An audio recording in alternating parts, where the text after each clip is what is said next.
بسم اللہ الرحمن الرحیم۔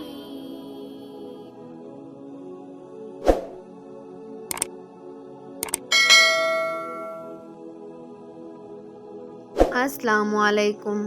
حضرت آدم علیہ السلام کی توبہ۔ حضرت آدم کی توبہ کا مطلب خدا سے حضرت آدم کی مغفرت کی درخواست ہے، جو انہوں نے خدا کے حکم کی نافرمانی کرتے ہوئے شجرہ ممنوعہ سے پھل کھانے کے بعد طلب کی۔ شیعہ فقہ اور مفسر قرآن آیت اللہ مکارم شیرازی حضرت آدم علیہ السلام کی خدا کے حکم سے نافرمانی کو گناہ نہیں سمجھتے، بلکہ اسے ترک اولا قرار دیتے ہیں، اور اسی بنیاد پر وہ اس کو عصمت انبیاء سے ناسازگار نہیں سمجھتے ہیں۔ بعض آیات کی بنیاد پر خدا نے حضرت آدم علیہ السلام کی توبہ قبول کرنے کے لیے ان کو کچھ کلمات سکھائے اور انہوں نے ان کے ذریعے توبہ کی۔ ان کلمات کی تفسیر سے متعلق مختلف احتمالات پیش کیے گئے ہیں، جیسے یہ وہی کلمات ہیں جو سورہ اعراف کی آیت نمبر 23 میں آئے ہیں۔ حضرت آدم علیہ السلام کی خطا قرآنی آیات کے مطابق خدا نے حضرت آدم علیہ السلام اور حضرت حوا کو شجرہ ممنوعہ کے پھل کھانے سے منع کیا تھا، لیکن شیطان نے حضرت آدم کو وسوسہ کیا اور انہوں نے اس درخت سے پھل کھایا۔ اس نافرمانی کے بعد حضرت آدم علیہ السلام جنت سے نکالے گئے۔ انہوں نے توبہ کی اور ان کی توبہ قبول کی گئی۔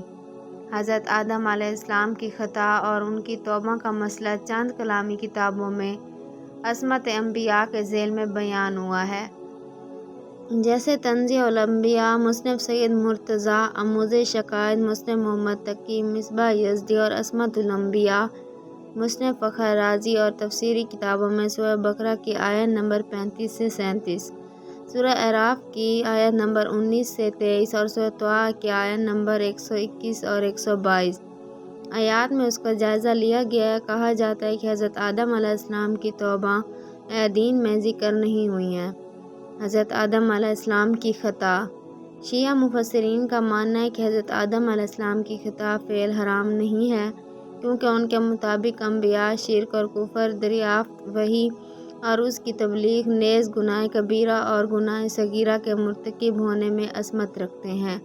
اس لحاظ سے شیعہ مفسرین حضرت آدم علیہ السلام کی خطا کو گناہ کا ارتکاب نہیں سمجھتے۔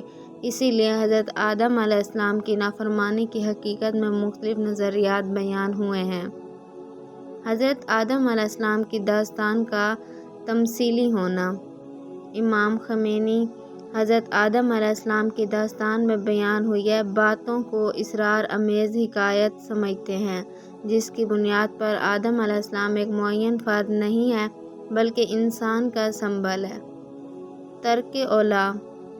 شیعہ فقہ اور مفسر آیت اللہ مکارم شیرازی کا ماننا ہے، اگرچہ انبیاء مطلق گناہوں کے مرتکب ہونے میں معصوم ہوتے ہیں، لیکن نسبی خطا ان سے سرزد ہو سکتی ہے۔ اس بارے میں کہا گیا ہے کہ مطلق گناہ ایسی معصیت کو کہا جاتا ہے جس پر ثواب و عذاب ہے، لیکن نسبی گناہ یا ترک اولا ایسے مباح اعمال کو انجام دینا ہے کہ جن کا کسی بزرگ شخصیت سے سرزد ہونا مناسب نہیں ہے، اس لحاظ سے یہ حرام نہیں ہے اور اس پر عذاب نہیں ہے۔ مجموع البیان میں فضل بن حسن طبرسی نے اور ملا صدرہ نے تفسیر ملا صدرہ میں لکھا ہے کہ شجرہ ممنوعہ کا پھل نہ کھانا آدم علیہ السلام پر مستحب تھا، لیکن وہ اس مستحب عمل کے ترک کرنے کی وجہ سے زیادہ ثواب سے محروم ہو گئے۔ شیعہ مفسرین سید محمد حسین طباطبائی اور سید محمد حسین فضل اللہ کا ماننا ہے، خدا کا اس خاص درخت کے پھل سے منع کرنا صرف اسی لیے تھا کہ حضرت آدم علیہ السلام اس عمل سے اس کے طبی اثرات سے آگاہ ہو جائیں۔ یہ ایسا ہی ہے جیسے ایک ڈاکٹر کی طرف سے مریض کو ہدایت دی جائے اور ان ہدایات کی مخالفت کرنے سے اس کا اخروی عذاب تو نہیں ہے، لیکن بیماری کے بدتر ہونے کا موجب بنے گا۔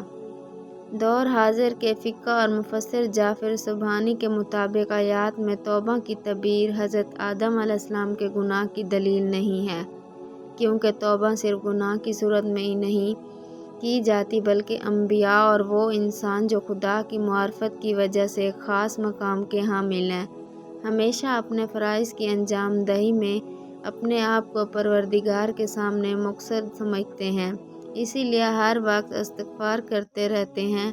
آیت اللہ مکارم شرازی اور آیت اللہ سبحانی کا ماننا ہے اگرچہ حضرت آدم علیہ السلام سے سرزد ہونے والا عمل حرام نہیں تھا، لیکن ان کے اعلیٰ مقام کے پیش نظر ان سے ایسے عمل کی توقع نہیں تھی، اسی لیے انہوں نے توبہ کی۔ توبہ کی کیفیت۔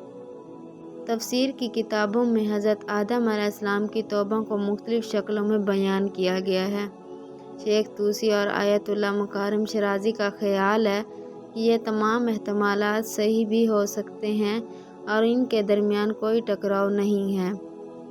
آیا کے ظاہری معنی کے مطابق حضرت آدم علیہ السلام نے ان کلمات سے جو خدا نے انہیں الہام کیے ان کے ذریعے توبہ کی۔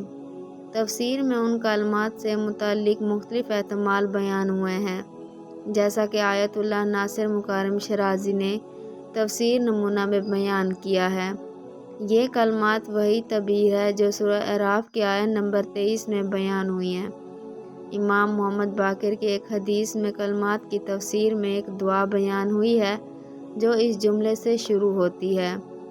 بہت سی روایات میں کلمات کی تفسیر میں ملتا ہے کہ حضرت آدم علیہ السلام کو پنجتن کے اسماء حضرت محمد امام علی علیہ السلام، حضرت فاطمہ الزہرا سلام اللہ علیہ، امام حسن مجتبیٰ، امام حسین علیہ السلام کی تعلیم دی گئی۔ حضرت آدم علیہ السلام نے ان ناموں کے توسل سے خدا سے بخشش طلب کی۔ اہل سنت کے مفسر سیوطی نے پیغمبر اسلام سے اس طرح کی روایت نقل کی ہے۔ موجود دور کے شیعہ مفسر اور فقیہ جعفر سبحانی نے اس روایت کی بنا پر توسل کے جائز ہونے پر استدلال کیا ہے۔